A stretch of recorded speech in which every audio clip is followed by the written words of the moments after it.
big lie is based on the fact that Donald Trump refuses to acknowledge that he lost the 2020 election, which actually wasn't that close. And one of the things that has now spawned is an entire cottage industry of these fake audits, these ridiculous conspiracy theories about the need for further review of ballots.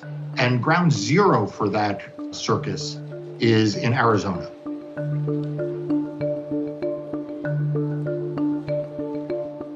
I think the folks that are orchestrating this were looking around at anywhere that they could get a foothold to try to implement something like this. And unfortunately, they found that in Arizona.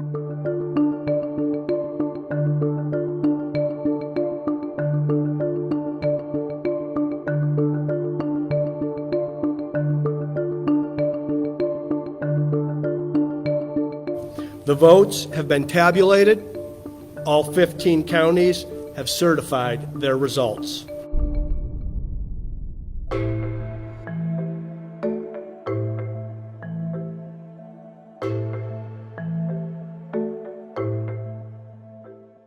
These are just false allegations, part of the big lie. We also tried to make sure that voters across the state knew all the things we were doing to ensure security. Some of the main things are the logic and accuracy testing that's done on equipment, both by the counties and our office, both before and after elections.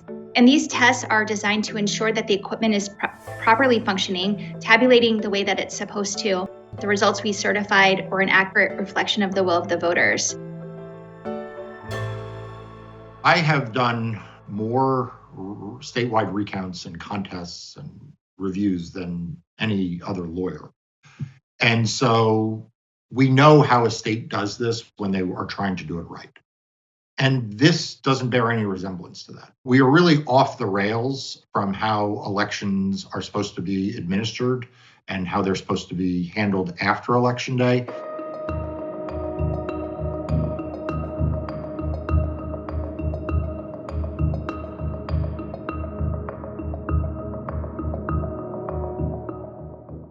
I don't think anyone knew what the cyber ninjas were or had ever heard of them. But what I can say for sure is that they are not a firm that's experienced in elections or experienced in audits of any sort.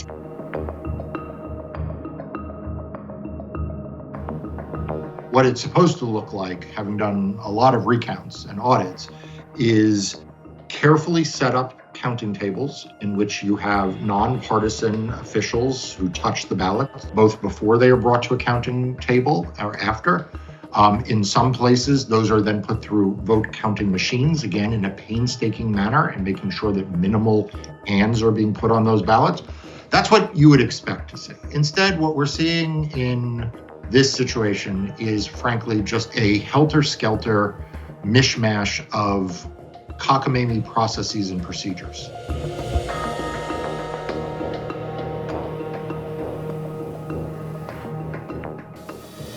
We are now seeing Republicans trying to mimic this in other states. But I fear this is only the beginning. Unless the Republican Party leadership will stand up and call an end to this nonsense, we can expect that this will spread from state after state after state. This is part of a larger effort to continue to undermine election integrity and really, I think, quite honestly, lay the groundwork for stealing a future election.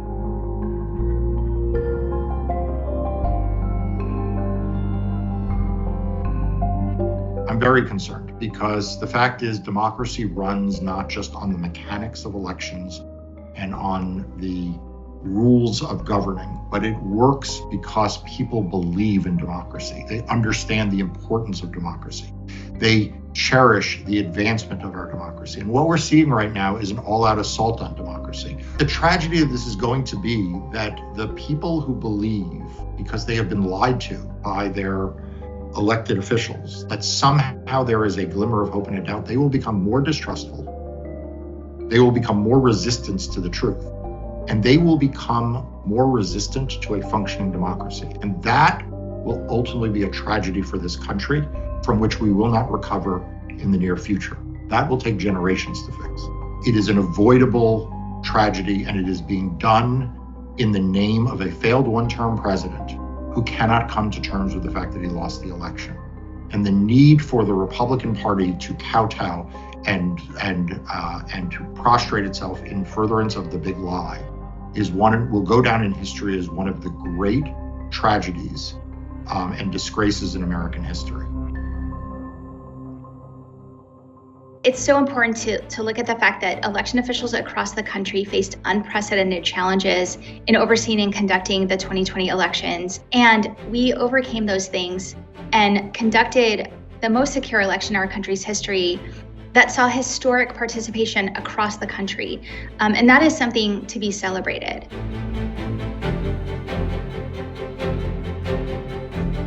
Have you no shame? Have you no decency to stand up and say loudly and clearly and over again that democracy is at stake, and what is being peddled to these folks is not true? It has to be a community-wide effort to stand up in the town square and tell people the truth.